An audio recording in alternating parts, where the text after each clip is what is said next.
Hello students, इस video में हम वेक्टर इंटीग्रेशन चैप्टर शुरू करने जा रहे हैं।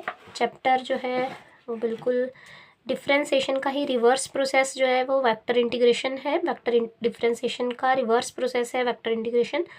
तो इनडेफिनेट इंटीग्रल होगा अगर आपके पास लिमिट्स नहीं है, और अगर डेफिनेट इंटीग्रल है तो लिमिट्स गिवन होगी, तब सी कांस्टेंट ऐड करने की ज़रूरत नहीं है। वहाँ पे +2 में हम सी अकेला ऐड करते थे, यहाँ पे हम कांस्टेंट वेक्टर ऐड करेंगे हर जगह। ठीक है, तो कुछ नहीं, बिल्कुल सिंपल से रिजल्ट्स हैं।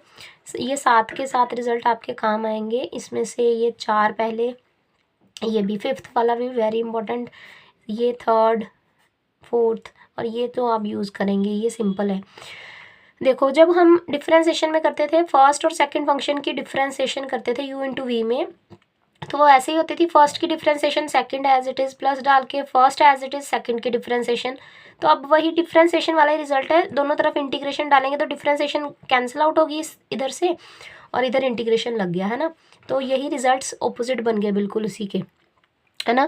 तो यहाँ पे डॉट है तो यहाँ पे रिजल्ट्स में भी डॉट डॉट दिखेगा। अगर यहाँ पे क्रॉस है तो रिजल्ट्स में भी यहाँ पे इंटीग्रेशन वाली साइड भी आपको क्रॉस क्रॉस दिख रहा होगा। फर्स्ट फंक्शन की differentiation cross G vector as it is plus F vector as it is cross G vector की डिफरेंशिएशन। ठीक है, और इसी तरह से अगर 2r वेक्टर डॉट dr/dt की इंटीग्रेशन करूँगी तो r वेक्टर का स्क्वायर आएगा। याद रखिएगा, यहाँ पे डॉट होगा तभी r वेक्टर का स्क्वायर लिखा जाएगा। एक्सरसाइज में क्वेश्चन में आपके पास क्रॉस वाला भी है, तो बच्चे उस पर भी आइडेंटिटी लगाने की, ये वाले रिजल्ट लगाने की कोशिश करते हैं, लेकिन क्रॉस में ये रिजल्ट नहीं लगेगा। 2r वेक्टर डॉट dr/dt के लिए r वेक्टर का स्क्वायर होगा। ठीक है, क्योंकि r वेक्टर का स्क्वायर हो उसी की डिफरेंशिएशन 2r डॉट dr/dt बनेगी, है ना। तो ये रिजल्ट्स आपको दिमाग में रखने हैं। जहाँ पे r वेक्टर है वहाँ पे अगर dr/dt लिखा है, और जहाँ पे एक डिफरेंशिएशन है r वेक्टर की वहाँ पे डबल डिफरेंशिएशन है, तो रिजल्ट में भी r की स्क्वायर की जगह पे क्या आ गया, dr/dt का स्क्वायर।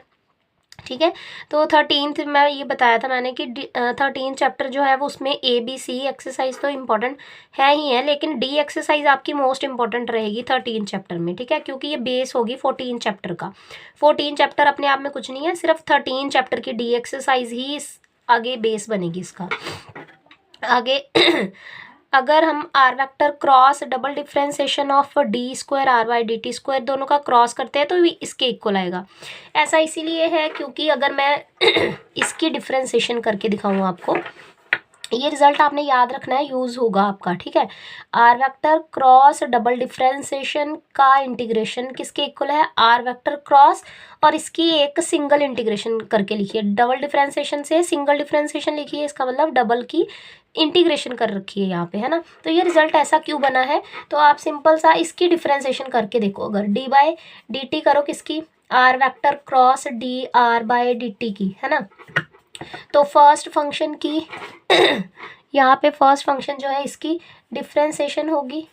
ठीक है, cross dr/dt as it is, second function as it is plus डाला, first function as it is cross second की डबल डिफरेंशिएशन, है ना।